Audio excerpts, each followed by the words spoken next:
going inside the issues of our community. This is Local 12 Newsmakers.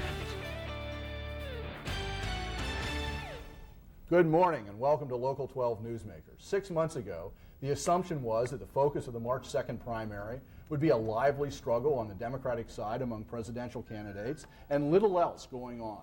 Now, 10 days before the election, the Democratic race is all but over and the focus has moved to 2 hotly contested local Republican primaries for Hamilton County Commissioner. In the one race, incumbent Commissioner John Dallin is being challenged by Cincinnati Council member Pat DeWine. The winner of this primary is expected to prevail easily over any Democratic opponent in November. Both candidates will be my guests next week. In the other race, 5 Republicans are vying for the right to challenge this November the rarest of all political species in Hamilton County, an incumbent Democratic County Commissioner, in this case, Todd Portune.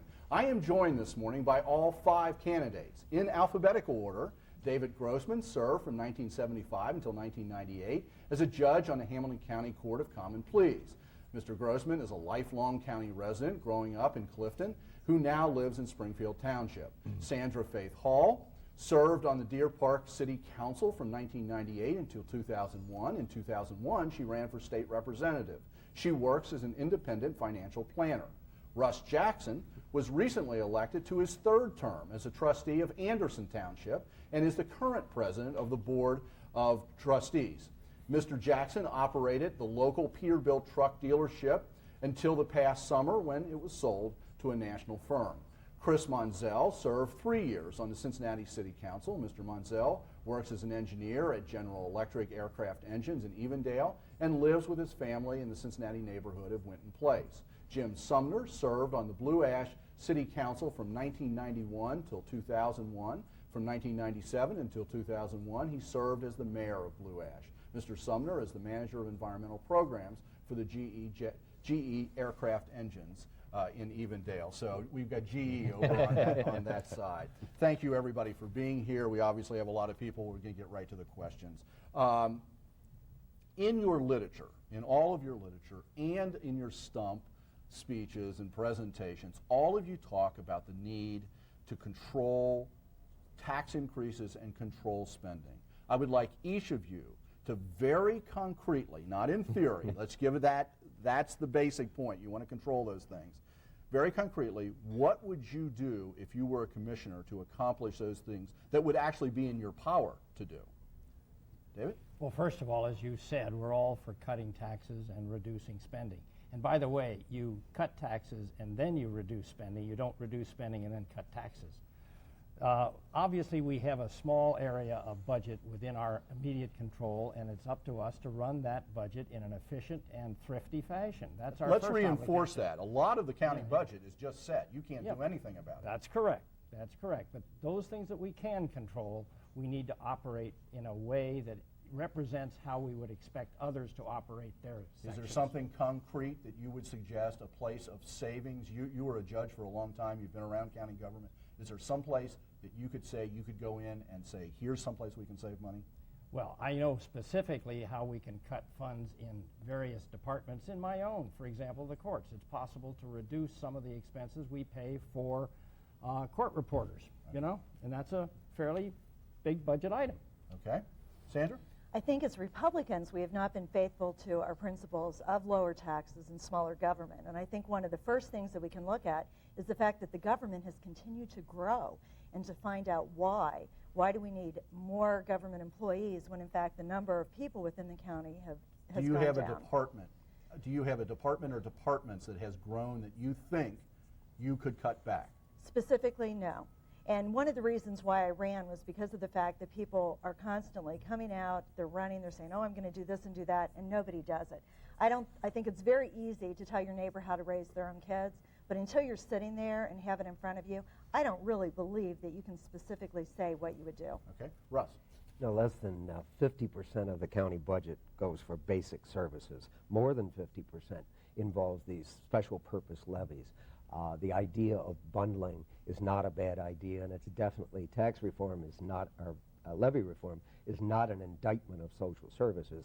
I think we could look at, I've presented a plan that calls for a 5% reduction, just like the zoo, That wouldn't hurt anyone, give plenty of advance notice for these folks. Sort of to 5% reduce across the board on all of across those? the board on all the specials. It involves a 0.859 reductions in your tax duplicate next January. The current commissioners could do it. They have the authority. People seem to forget. They do have the authority. When you pass a tax levy, it determines the maximum that can be collected, not the minimum. You could collect all the way down to And zero. we're going to come back to this special levy question in a minute and pursue that in more detail. Chris? There's three specific things. One is putting all the tax levies on the ballot at the same time, so that the voter has an opportunity to choose what they want to put their tax money towards. The second one is using managed competition within the county services that we do provide. Managed competition can provide those services at a more efficient and effective rate than what they're paying right now. This is something we heard over at City Hall for the Correct. years. Correct. Has it produced anything? Yes, actually it has. We got the city street sweeping contract that was put out and it was bid on, and we actually decreased the amount it was costing and actually increased the number of street miles that were actually being swept. Would there be something comparable that you would point to on in the county budget? Right now, I would look at I guess the services for, off the top of my head, MSD would be something that we could try to look into. Then also, I think we should be able to put a freeze on all hiring, which we also did at the city. That if you don't want to grow government, you got to stop it. So if you put a freeze on all hiring of, basic jobs, let's not talk about very special administrative jobs, but basic jobs, then you can reduce spending that way. My focus is going to be on spending. We have to get the spending under control, but I want to do that in an efficient manner. I want to focus on the desired outcome, delivering the best health and human services, delivering the best services, but doing that efficiently. If we can bring some of that type of efficiency reviews to the county, then we can reduce our spending. I'm not going to do anything that jeopardizes the county's financial condition, such as putting all the levies on one ballot. I'm opposed to that idea. But if we focus on the spending and do some of the things like we've seen recently here, there have been two great examples where the zoo levy, when it came up before the tax review committee, they were challenged to reduce their cost structure and their spending, and they ultimately came back with a reduction. That's what we have to continue to do. The same with the Drake Hospital. Everybody recognizes the importance of Drake Hospital, but they were unable to prove to the tax review committee that their costs were inappropriate. So they were sent back, and we'll hear from them at a future date. That's the kind of exercise that I'll pursue. A lot of you have focused on or mentioned the special levies, and I've got a list that we can put up of the existing special levies at the moment, and this just reminds people and gives people a little examples, and you just mentioned Drake Hospital, University Hospital, and there's going to be another list that comes up. On any of those, would any of you support not tell the voters they should not vote for these? You would like to see them withdrawn? Or is there anything that we're funding now that you're absolutely opposed to? I think you can actually combine a couple of them. I think in regards to the mental health levy and the MRDD, I think there Mental is retardation. there is possibilities of combining them. With savings? Yes, I think that's possible. And in fact, talking to people on those boards, they have proposed that. No, three of those levies involve state-mandated services. But the state, And which are those? that's children's services, MRDD, and mental health. Right. They involve state-mandated services, but the state doesn't mandate the level to which we are currently spending.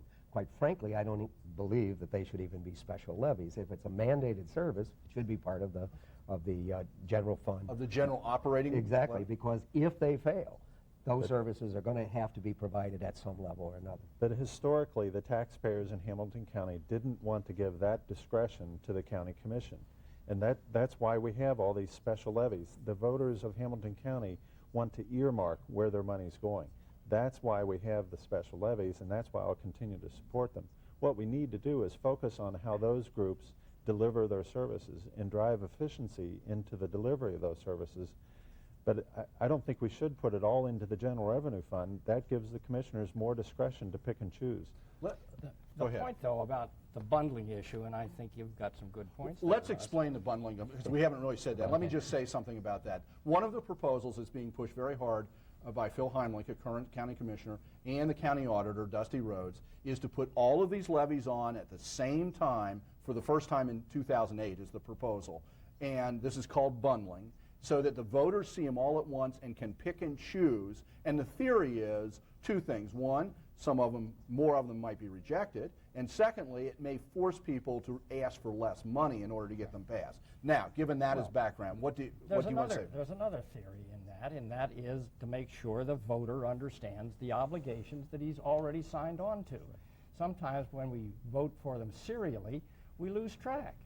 So the intention to make sure voters understand what their obligations are, and I think that's a perfectly justifiable purpose. Do you support bundling?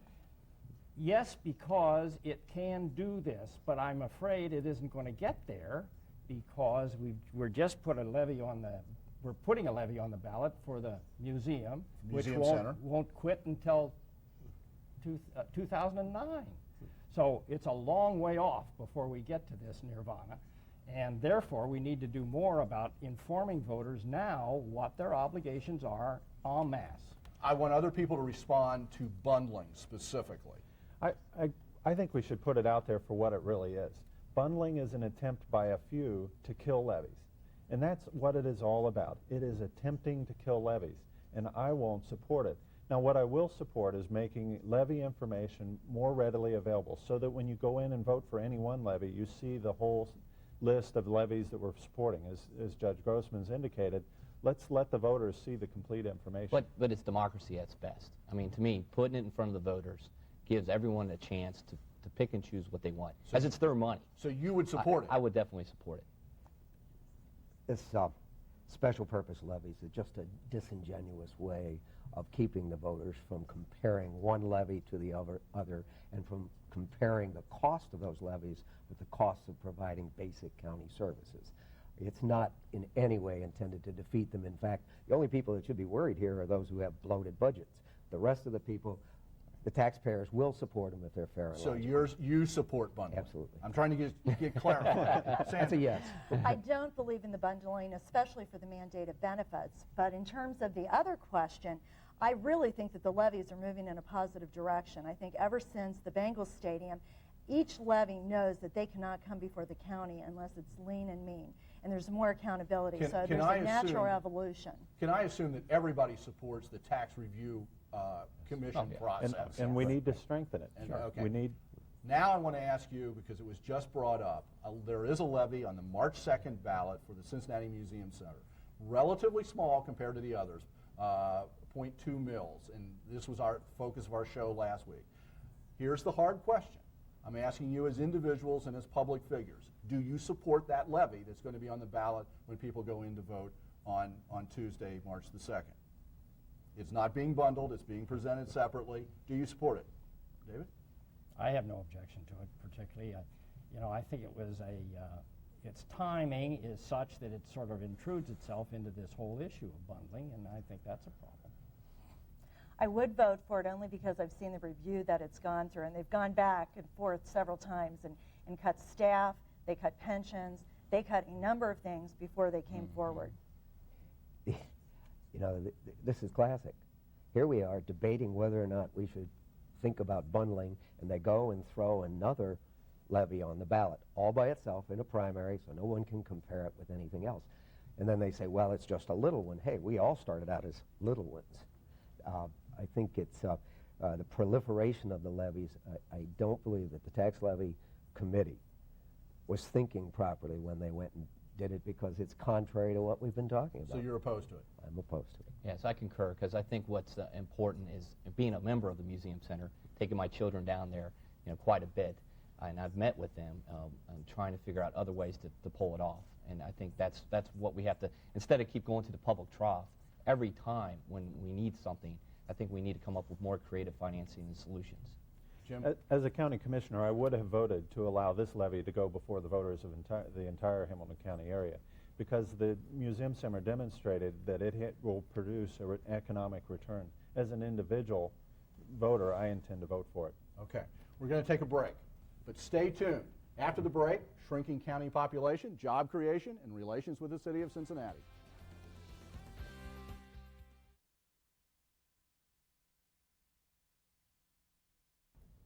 Welcome back. This morning we're talking with all 5 candidates in the Republican primary to run this fall in the November general election against Todd Portune for the position on Hamilton County Commission. You know, one of the things that is a big concern of people is that Hamilton County, not just the city of Cincinnati, but Hamilton County is losing population to the surrounding counties, Warren, Butler, Claremont. Is that a concern of yours, and is there something concretely, again, that you think we can really, that the county commissioners can do about it? Jim? Yes, we are losing population and jobs, and that's one of my key focuses, is to look at the job base here. Cincinnati is well positioned to be a leader in the biotech economy, the future, and that's what would be my focus. With companies like Procter & Gamble, Ethicon, with the medical centers, we have an opportunity to be a job center in the biotech economy, not only here in Ohio, but possibly even the nation. If we focus on that segment, that evolving segment, we can bring more jobs and more population. What role should the county play in that? It has to be key. The Economic Development Office has to be promote the area. We have to bring our business leaders together. That's why efforts like 3CDC is critical. We're allowing our business leaders, the guys that know how to create jobs, to come forward and drive those kind of initiatives. Chris, is this a concern for you, and what would you do? Yes, two issues. One, taxes and crime. First off, nobody's going to want to live here or raise a family or run a small business if they don't feel safe where they're at in their neighborhood or in their community. That's number one. Number two is taxes. I mean, we talked about that earlier, but you got to have lower taxes to attract businesses into the area. You know, everybody says that taxes are high in Hamilton County and lower in these other counties, but isn't that disingenuous in some sense? Yes. In that those counties haven't developed the infrastructure, they haven't yet paid for all the sewers and the roads and the schools, and that's all going to catch up if this trend continues? So if we stop the taxing and spending and get it under control, then in 5 years, people will be coming back to Hamilton County because we'll have our physical ship in shape. Russ? No, I think we have to get the facts straight. Hamilton County lost population because the city of Cincinnati lost population. The rest of the county, in fact, gained population because the townships gained population. And you're from Anderson Township, let me remind people. What do people want? They want low crime, low taxes, good schools. Those are the things that we have in the townships. But is that any secret that the township governments know, or is that a larger socioeconomic condition of all urban areas? I think it starts with taxes. It's taxes. Yes. We must note, though, that all the suburban areas of Hamilton County have continued to grow while Cincinnati has declined. That's where the population losses come from. Okay. Sandra? I don't believe that people are moving out of the county because of taxes. I believe they're moving out of the city of Cincinnati because of crime and schools. The people who are moving out of the townships are moving out because you can buy a bigger house for less money in another county. When you were addressing the taxes and the discrepancy in the different counties, one of the things that is glossed over is that Hamilton County provides more services than any of the other counties. And I think that's an important factor that you know, is not talked about. It's like, well, we have high taxes, but why? You know, we have higher taxes because we provide more services. I don't think also people moving out of the county is necessarily a bad thing.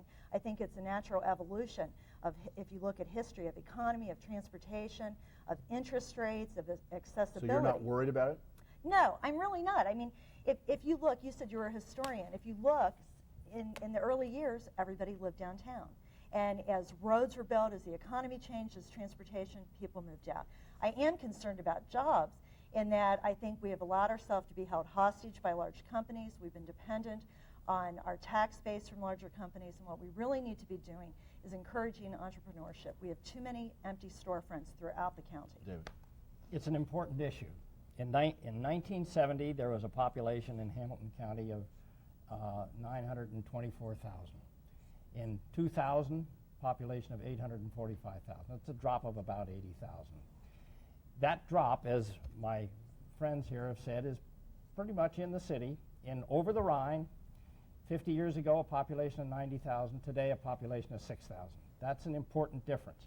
But we're seeing a renaissance in inner city housing, and I'm for that. I've developed housing myself at my own expense. Do you think the county should support the development of housing in the city of Cincinnati? They don't have to. We've just seen Miller Valentine and Dayton, who are willing to put $40 million on the Pew building. Now, anybody that's doing that has got to believe there's a life to live in the city. Hamilton County is a good place to live. People want to come here to live because of our, we're friendly to families, we're friendly to children. We need to improve our education, though, particularly in the city of Cincinnati. That's a factor. I would just add, it's not one single thing that causes people to move out. Quality of life, quality of place, those are the things that keep people from wanting to move out. A related question on this is some people are saying that if there's ifs involved in this, if Pat DeWine wins, if Chris Monzel wins on March 2nd and in November, these are the assumptions, we'd end up with 3 county commissioners from the city of Cincinnati who have all been city council people. Is that a real issue in your mind? And let's start with somebody who lives in a township. Well, I can tell you this. When you speak to township officials and township people, they want a voice on the county commission in the townships. Does that mean that somebody from the townships is only representing the township people? Of course not. You know, we're going to represent everybody. But there is that feeling, and it's is it legitimate? Well, in the sense that they think there's a viewpoint that is expressed. You know, it's the old story. You stand where you sit is where you stand. Okay. Sandra? You know, I think people do, especially as Judge Grossman said, they do want somebody from the township. But again, that isn't why I ran. I ran because I really believe we need fair representation throughout the county, and I don't think we're getting it. The demographics of the county have changed, and 1/3 of the population does live in townships, 1/3 live in our small cities and villages, and 1/3 in the city, and equal representation wouldn't hurt. I think the important thing to remember is that the suburbs have a vested interest in the viability of the city of Cincinnati. We probably can be much more objective regarding a solution. We don't want to become suburbs of Mason or Westchester. Chris, I'm going to come to you last. I figured. I think suburban representation is important, but what's most important is putting the most qualified candidate forward. Sure. That's what it is to me. That's what's most important, and we've all demonstrated success in our communities. Cincinnati City Council has not demonstrated success, and that's why it's important. So it's not a fact of city versus non-city. It's a fact that the who's been successful. Who's been successful? Chris, what about this? Oh, that's a good question. I mean, I think we've been successful on council, being a minority of Republicans. We've had Democratic leadership for the past 2 decades, and we've rolled back property taxes, and we're trying to change the state of the city. But we need a balanced approach. It can't be a city-county thing. We can't be pointing fingers at each other. And I am a son of the suburbs. I grew up in Loveland and spent probably 20 plus of my 35 years out you went to in the Moore, county. right? Yeah, I went to Moore and worked at GE up in Tri-County. So, to me, I think you need a balanced approach of somebody who's been in a city and has fought the fight there, and who's grown up in the county in order to bring a balanced view to running county commission. And we only have 2 minutes for everything now. Is there something concrete that any of you would want to suggest that the county can do, and I'm always on, because this is a county commissioner race, that the county can do to improve the interaction with the city? There's lots of suggestions that have been said here about we need something like that. What can we do? I think the biggest thing is we need to get the egos out of the way. I think what I watch happen over and over again is that people are more concerned about who's going to get credit for getting things done. Is that on both sides, both the county side and the city side? Yes. I don't think it's that you can point fingers at one, but I think somebody needs to be able to put their ego aside and say, let's do what's right for the community. Is that people or is that structure? I think a lot of it is the individuals and the personalities, people looking for the next press release. Well, I agree. It seems like so many of our leaders today are interested in the next headline so they guarantee their next success at the next election. We've got to look past the headline in the next election and do what's right to help Hamilton County prosper. Very quickly. I think we need our county commission to have sanity, logic, and common sense. We need to restore confidence in the county government. That will go a long way in being able to attract the folks from the city to want to go along. Last word for 2 of you. Well, I think you need someone who's done it. And I actually worked with the county and the city to develop the Hamilton County Municipal Housing Docket. I think you need somebody who knows the players at City Hall and knows the players at the county. You know, as having sat in the juvenile bench for 23 and a half years, I've worked with the city, I've worked with the county, I've worked with the police. We need to sit down and reason together. Obviously, there are differences, but we can accomplish things as reasonable people speaking one-on-one together. I want to thank everybody for being here this morning and really addressing the issues. I really appreciate that. We'll be following this on March 2nd and see how it turns out. Thank you for making Local 12 Newsmakers a part of your Sunday morning. Next week, John Dallin and Pat DeWine. That should be calm. Have a good week.